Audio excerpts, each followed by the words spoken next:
Sa kauna-unahang pagkakataon, nagsalita ang dating presidente ng Syria na si Bashar al-Assad at ipinagtanggol nito ang kanyang pag-iwan sa Syria. Ayon sa kanya, hindi niya raw ito iniwan, kundi may kumuha sa kanya. Sa kabilang dako, sa pagbagsak sa pamunuan ni Bashar al-Assad, hinalughog ng maraming mga sibilyan sa Syria ang bilangguan ni Assad, maging mga hospital upang hanapin ang kanilang mga kaanak na nawawala.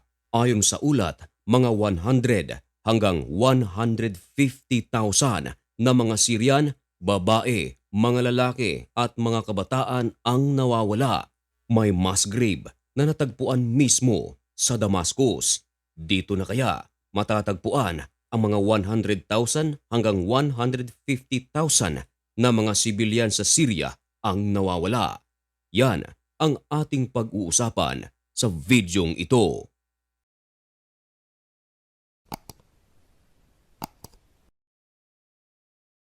Tama ang inyong narinig. Sa kauna-unahang pagkakataon ay nagsalita ang presidente ng Syria na si Bashar al-Assad. Iniulat ng The Wall Street Journal. Sinabi ni Bashar, wala daw siyang balak na iwanan ang Syria. Gustong-gusto niya itong ipaglaban mula sa kamay ng mga Syrian rebels na pinamumunuan ni Julani. Pinabubulaanan ni Bashar al-Assad ang mga balita na iniwan daw ni Bashar al-Assad ang Syria dahil sa matinding takot at ito ay pumunta sa Russia.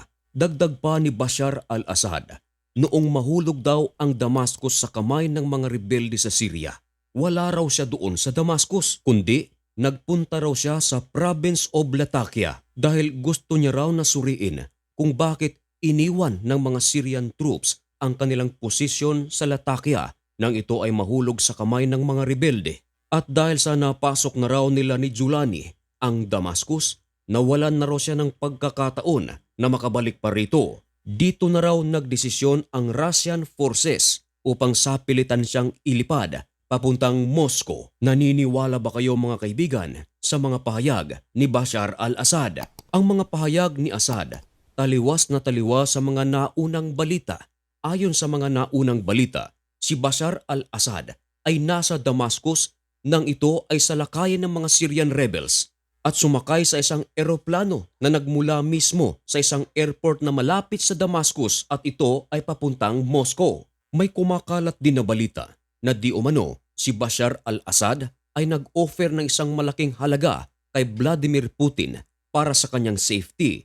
Kapansin-pansin mga kaibigan na ang araw ng pagbagsak ng Damascus noong December 8, 2024, ito rin ang araw ng pagkawala ni Bashar al-Assad sa Syria. Dala niya raw ang kanyang asawa, samantalang ang kanyang dalawang brother-in-laws ay nagpunta sa UAE upang doon magtago dahil at any means hinahanap sila ng HTS at lahat ng mga galamay ni Bashar al-Assad upang pagbayarin sa kanilang ginawang krimen sa Syria.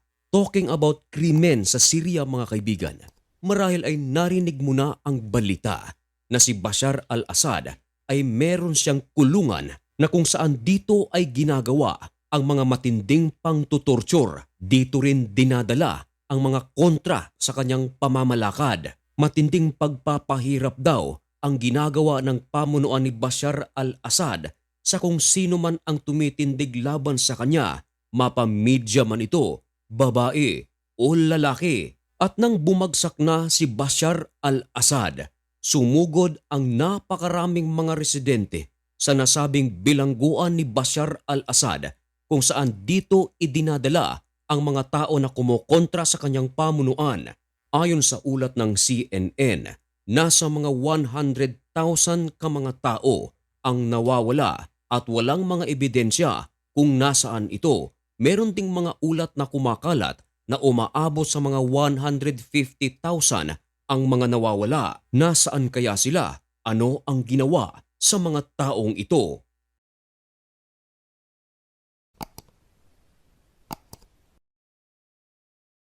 Ayon pa rin sa ulat ng CNN, dahil ang buong Syria ay nakatutok sa pangyayari sa kanilang lugar at nang mabalitaan na napabagsak na si Bashar al-Assad, sumugod ang maraming mga sibilyan upang hanapin ang kanilang mga kaanak na nawawala na walang mga ebidensya. At saan nila ito hinanap? Pinuntahan nila ang nasabing kulungan na ipinagawa ni Bashar al-Assad maging mga hospital. Pero ang problema, wala silang natagpuan. Laking tuwa na sana ng mga residente sa Syria at nabuhayan sila ng pag-asa na sa mahabang panahon na paghihintay na muling makita ang kanilang mga mahal sa buhay kasunod ng pagbagsak ng pamunuan ni Bashar al-Assad. Pero para silang dinaganan ng buong mundo nang hindi nila makita ang kanilang mga mahal sa buhay. Hindi lang CNN ang nagulat, maging ang Reuters kinumpirma na merong natagpuan na mass grave sa Syria at kung saan ito natagpuan mga kaibigan, malapit lamang ito sa Damascus. Ayon sa US-based Syrian Emergency Task Force na nagngangalang Moaz Mustafa, ang secret police ni Bashar al-Assad ay nagtutorture hanggang sa mamatay ang libu-libo ka mga tao at may mga labi na natagpuan na merong mga ebidensya na dumanas ng pagmamalupit at ito ay nakita sa nasabing mass grave na matatagpuan sa east of Damascus. Nagulantang at hindi makapaniwala ang maraming mga Syrian sa kanilang natagpuan dahil ang naturang mass grave ay malapit lamang sa siyudad ng Damascus. Ibig sabihin, napakaraming tao rito. Pero bakit na kaya pa rin gawin ni Bashar al-Assad ang isang mass grave? Kung hindi raw napabagsak sa pwesto si Bashar al-Assad, hindi raw makakalkal ang tungkol sa mass grave na ito dahil walang sino man ang maglalakas ng loob na magsagawa ng investigation dahil sino man ang kumakalaban sa mga ginagawa ni Bashar al-Assad ay maaaring mapunta sa secret police at doon naman makaranas ng pangtutorture. At kung hindi siya napabagsak sa pwesto, ang mass grave na ito ay patuloy na madadagdagan ng mga tao na walang kalaban-laban. Pinaniniwalaan ng marami na hindi lamang ito ang mass grave na ipinagawa ni Bashar al-Assad. Hanggang ngayon, nagsisimula na silang mag-imbestiga sa iba't ibang panig ng Syria upang mangalap ng mga ebidensya kung saan inilagay ni Bashar al-Assad ang libu-libo ka mga tao. Pinaniniwalaan na ito ay inilibing na rin. Ang kanilang tanging ginagawa na lamang ay hanapin kung saan ito inilibing upang mailibing sila ng maayos. Dagdag pa ni Mustafa, dahil sa natagpuan ng mass grave na ito, agad silang kumuha ng 4 na tractor-trailer trucks. Inumpisahan ang paghuhukay.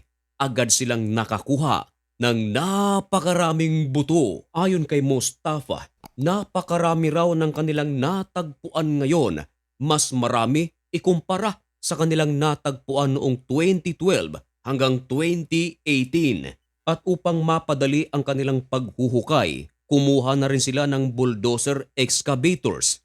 At ang mga buto na kanilang natagpuan ay kanilang dadalhin at sasailalim sa DNA test upang makilala ng kanilang mga kaanak. At dahil sa malaya na silang makapagsalita ngayon dahil wala na si Bashar al-Assad, merong isang grave digger, hindi na nagbigay ng pangalan at isiniwalat niya ang ipinagawa sa kanya ni Bashar al-Assad. Ayon sa kanya, nirecruit daw siya ng rehimeng Assad upang ilibing ang daan-daang mga tao sa mass grave.